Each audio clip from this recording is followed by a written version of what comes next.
الحمد لله رب العالمين والصلاة والسلام على سيد الأنبياء والمرسلين أما بعد فاعوذ بالله من الشیطان الرجیم بسم اللہ الرحمن الرحیم۔ جی ہاں میرے محترم ناظرین سامعین، السلام علیکم ورحمۃ اللہ وبرکاتہ۔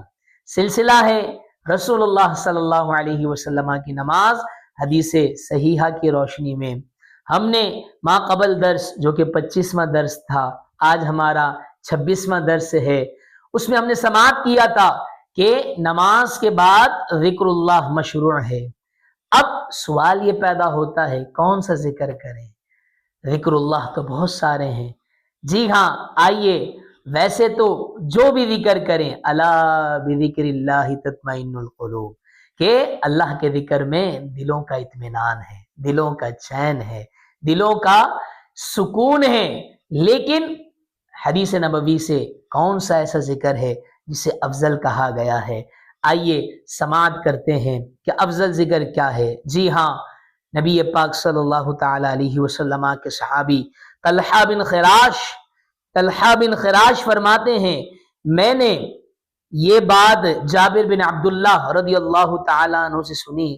آپ فرماتے ہیں رسول اللہ صلی اللہ علیہ وسلم کو فرماتے ہوئے سنا۔ کیا فرماتے ہوئے سنا؟ افضل الذکر لا الہ الا اللہ، جو افضل ذکر ہے وہ لا الہ الا اللہ ہے۔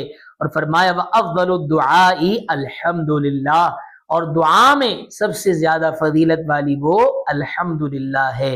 ویسے تو بے شمار ذکر ہیں، بے شمار دعائیں ہیں، یہ مختصر ہے، جامع ہے، اپنی زبانوں پر اس کو جاری کریں۔ اور جی ہاں میرے محترم ناظرین، بخاری شریف کی سب سے آخری حدیث مبارکہ ہے، نبی پاک صلی اللہ تعالی علیہ وسلم نے ارشاد فرمایا کلمتان خفیفتان علی اللسان ثقیلتان علی المیزان سبحان اللہ وبحمدہ سبحان اللہ العظیم۔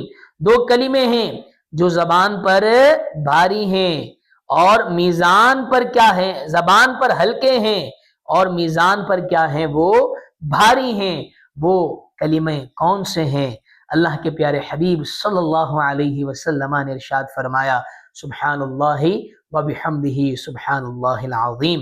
جی ہاں میرے محترم ناظرین، آج ہم نے یہ سماعت کیا کہ افضل ذکر کیا ہے، افضل دعا کیا ہے، تو ان کلمات کو اپنی زندگی کا حصہ بنائیں۔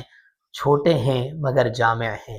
انشاءاللہ زندگی بھی اچھی ہوگی، آخرت بھی اچھی ہوگی۔